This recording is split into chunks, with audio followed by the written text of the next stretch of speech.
आज के इस वीडियो में हम बात करेंगे क्लास 12th के फ्लैमिंगो बुक के चैप्टर 3 डीप वाटर के लॉन्ग क्वेश्चन आंसर के बारे में, जो कि अनीस जंग के द्वारा लिखा गया है।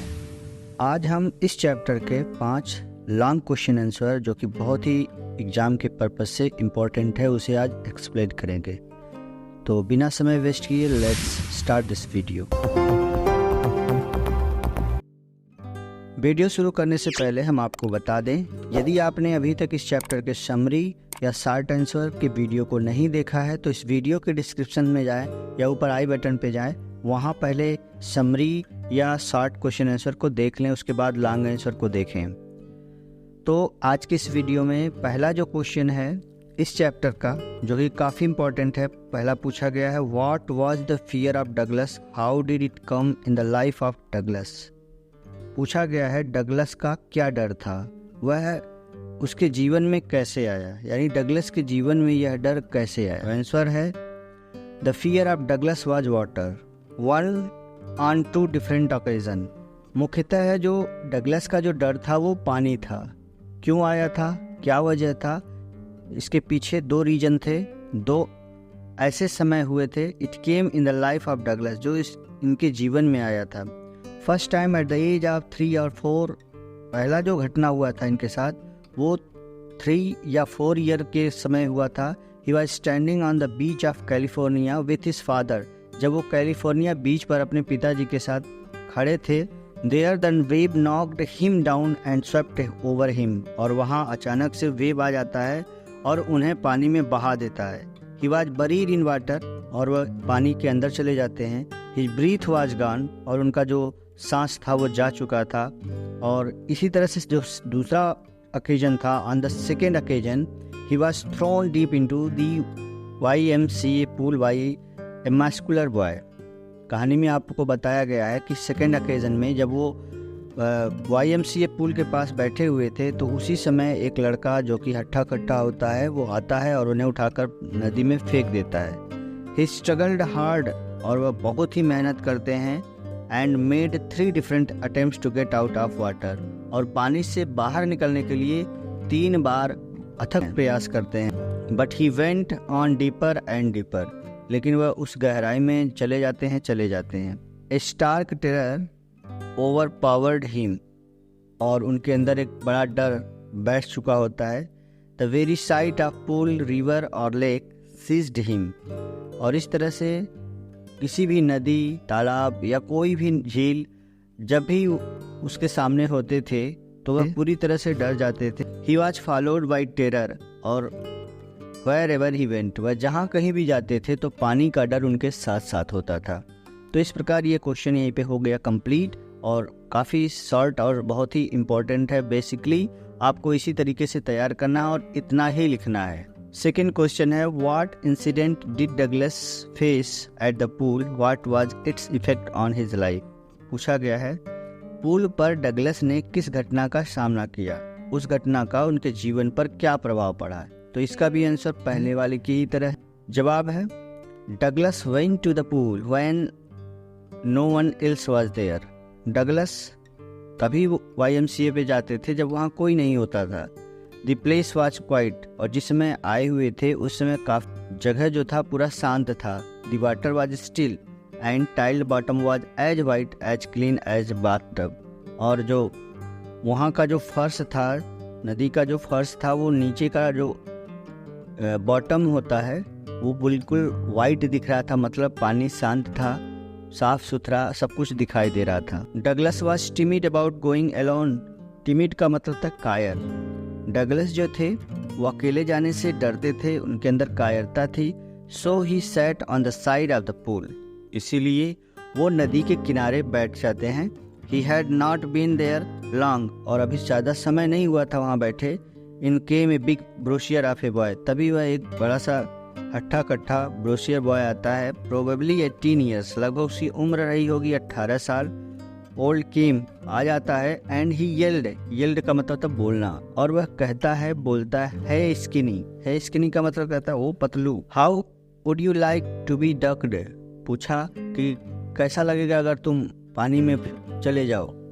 With that the big bruiser boy picked him up, और इतना कहकर उस लड़के ने विलियम सी डगलस को उठा लिया and tossed him into the deep and, और पानी के गहराई में उठाकर फेंक दिया। Its effect on his life was that he was followed by terror whenever he went, और इसका प्रभाव इनके जीवन पे ऐसा पड़ा कि जब भी वह पानी के पास जाते थे तो उन्हें बहुत ज़्यादा डर लगने लगा था। इसी क्रम में जो तीसरा क्वेश्चन है, describe Douglas struggle at the pool, what strategy did he make to save his life. ये भी क्वेश्चन इंपॉर्टेंट है और हर साल इसमें से एक न एक क्वेश्चन पूछा जाता है। तो ये चैप्टर काफ़ी ओवरऑल इम्पोर्टेंट है, इसे मोस्ट इम्पॉर्टेंट में रखेंगे। पूछा गया है, उस नदी पर डगलस के संघर्ष का वर्णन करिए और अपने जीवन को बचाने के लिए उन्होंने क्या योजना स्ट्रेटजी क्या बनाई थी। तो उन्होंने पूरी स्टोरी उसी के बारे में एक्सप्लेन किया गया है, क्या क्या हुआ था, कैसे कैसे हुआ था। तो देखिए आंसर में लिखा हुआ है, it seemed a long way down, those 9 feet were more like 90। Way 9 feet की जो दूरियां थी, वो 9 feet की जो गहराइयाँ थी, उनको 90 feet के बराबर लग रही थी जब उस समय जब वो पानी में डूब रहे थे। And before he touch the bottom his lungs were ready to burst. इसके पहले वो बॉटम पर पहुंचते उनको लगने लगा कि उनके जो लंग्स है, फेफड़े जो है वो फट जाएंगे। But when his feet hit the bottom, लेकिन जैसे ही उनके पैरों ने जमीन को छुआ, he summoned all his strength and made what he thought. तो उन्होंने अपनी पूरी ताकत इकट्ठा की, जो कुछ उन्होंने प्लान बनाया था उसके हिसाब से उन्होंने अपनी पूरी ताकत इकट्ठा की। Was a great spring upward, और उनकी यही योजना थी कि जैसे ही वो फर्श पर जाएंगे वो ऊपर की तरफ एक लंबी छलांग लगाएंगे। When his mouth came up from water he was suffocating. जैसे ही वो किसी तरह से ऊपर की तरफ आए, उनको सफोकेशन फील हो रहा था, अफनाहट फील हो रही थी। ही ट्राई टू येल का मतलब चीखना, चिल्लाना होता है।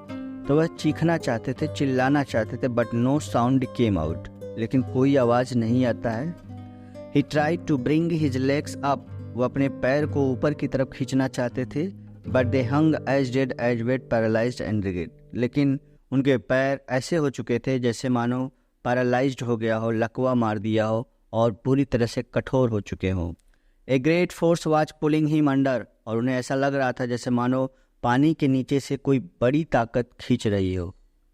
ही स्क्रीम्ड, उन्होंने चीखा, but only the water heard him, लेकिन उनकी आवाज़ सिर्फ पानी तक सुनाई दी।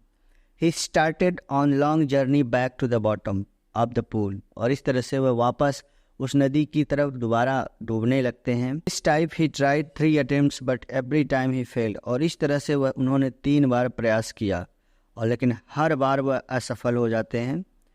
To come out from water, पानी से बाहर आने के लिए उन्होंने ऐसे 3 प्रयास किए, लेकिन तीनों बार वो असफल हो गए। ही मेड ए स्ट्रेटजी, और उन्होंने जो प्लान बनाया था, that when his feet hit the bottom, कि जब उनके पैर जमीन को छुएंगे, he would make a big jump, और वह नीचे से ऊपर की तरफ छलांग लगाएंगे। कम टू द सरफेस, और पानी की सतह पे ऊपर आ जाएंगे। लाई फ्लैट ऑन इट, और उस पर लेट जाएंगे। And paddle to the ease of the pool, और हाथ पैर मारते हुए किसी तरह से वह नदी से बाहर आ जाएंगे। इस तरह से ये तीसरा क्वेश्चन जो है कंप्लीट हुआ। ये क्वेश्चन बहुत ही इंपॉर्टेंट था, इसे अच्छे से आप लोग प्रिपेयर करेंगे। चौथा है, what handicap stayed with Douglas for a long time, what did he do to resolve it from his life. यह भी क्वेश्चन इंपॉर्टेंट है। पूछा गया है, डगलस के साथ क्या हैंडीकेप था। हैंडीकेप का मतलब अपंगता होता है, यानी डगलस के साथ क्या अपंगता लंबे समय तक रही, और अपने जीवन से निकलने के लिए, अपने जीवन से उसे निकालने के लिए उन्होंने क्या प्रयास किया था। तो हैंडीकेप का मतलब वही पानी से डर, उनके मतलब पानी से डर जो था वही उनके साथ था, और उन्होंने उस पर विजय कैसे हासिल किया, कहने का मतलब यही है। तो ये क्वेश्चन कई तरीके से पूछा जा सकता था। ऐसे भी पूछा जा सकता था, what was the fear of water, ऐसे भी पूछा जा सकता है। ये क्वेश्चन घुमा फिरा के कई तरीके से आता है, तो आपको इसे घबराना नहीं है और इसी क्वेश्चन को आपको अपने तरीके से लिखना है। तो देखें, आंसर है fear of water state with Douglas for a long time. जो पानी का डर था वो डगलस के लिए काफ़ी लंबे समय तक उनसे पास रहा। When he wanted to get into water, जब भी वो पानी के अंदर जाते थे, then the terror that had seized him in the pool would come back.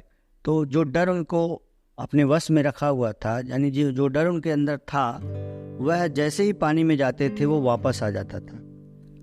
It would take possession of him completely. और ऐसा लग रहा था जैसे मानो वह खौफ, वह डर उनके ऊपर कब्जा कर लिया हो. His legs would become paralyzed. उनके पैर ऑटोमेटिक पैरालाइज्ड हो जाते थे. Icy horror would grab his heart.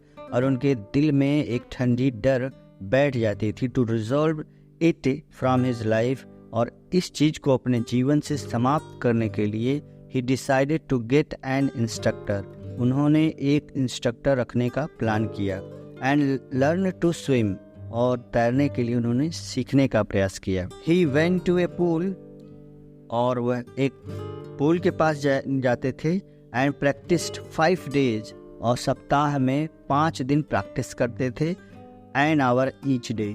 प्रतिदिन 1 घंटा. यानी सप्ताह में 5 दिन वो जाते थे और प्रैक्टिस करते थे. और 5 दिन का जो कार्यकाल था वो 1 घंटा प्रतिदिन था. यानी पर डे वो 1 घंटा स्विम करते थे, अपने आप को प्रैक्टिस करते थे. तो इस तरह से उन्होंने अपने जीवन में से इस डर को ख़त्म किया था. 5वां और आखिरी क्वेश्चन है. देखिए लिखा हुआ है, what did Douglas decide to overcome his fear of water. How long it took to Douglas to become a swimmer. देखिए वही क्वेश्चन बार बार पूछा जा रहा है कि डगलस ने अपने पानी के डर पर काबू पाने के लिए क्या किया था, और डगलस को एक तैराकी बनने में कितना समय लगा था, स्विमर बनने में क्या समय लगा था, यानी कैसे उन्होंने स्विमिंग किया था, कैसे सीखा था. आंसर है, he used every way which he knew to overcome this fear. He used every way which he knew to overcome this fear. कहने का मतलब है कि वो अपना पूरा कोशिश करते हैं, जो कुछ भी उन्हें पता था अपने डर को निकालने के लिए उन्हें पूरा प्रयास किया. But it held him firmly in its grip. Grip मतलब होता है चंगुल. लेकिन उनका डर भी उनको छोड़ने वाला नहीं था. उन्हें अपने चंगुल में पूरी तरह से फंसा लिया था. Finally he decided to get an instructor. Instructor का मतलब यहाँ पे टीचर से लिया गया है. अंत में उन्होंने एक अध्यापक रखने की प्लान किया, डिसाइड किया. एंड लर्न टू स्विम, जो उन्हें तैरना सिखाए, इसीलिए उन्होंने इंस्ट्रक्टर रखने के लिए प्लान किया. The instructor made Douglas A swimmer. और जो इंस्ट्रक्टर थे उन्होंने डगलस को एक अच्छा तैराकी बनाया. पीस बाय पीस, मैंने थोड़ा थोड़ा करके उनको सिखाकर उनको एक अच्छा तैराकी बना दिया. व्हेन डगलस परफेक्टेड, जब डगलस इसमें पूर्ण हो जाते हैं, कंप्लीट हो जाते हैं, each piece his instructor put them together into an integrated one. यानी जो थोड़ा थोड़ा करके जिस चीज़ को वो सिखाते थे और जब वो परफेक्ट हो जाते थे तो फिर उन सभी पार्ट्स को एक में मिलाकर इनको तैयारी के लिए आगे बढ़ाने के लिए कोशिश करते थे. एज ए रिजल्ट, परिणाम ये हुआ, इन नियरली 6 months, 6 महीने के आसपास में ही Douglas was able to swim. Douglas को तैरना आ जाता है. Dive, crawl and so on. और वो पानी में डुबक्की भी लगा सकते थे, पानी में तैर सकते थे, और इस तरह से जैसी भी चीज़ें हो सकती थी वो पानी में आसानी से तैरना सीख गए थे. प्यारे बच्चों, आज का ये वीडियो यहीं पे कंप्लीट होता है और ये चैप्टर भी इसी पे समाप्त होता है. अगला चैप्टर आपको बहुत जल्दी प्रोवाइड किया जाएगा. वीडियो अच्छा लगा हो तो वीडियो को एक लाइक कर देंगे. चैनल पर नए हैं तो चैनल को सब्सक्राइब कर लेंगे और एक प्यारा सा कमेंट करके अपने ओपिनियन को ज़रूर बताएंगे. तब तक के लिए टेक केयर, बाय बाय.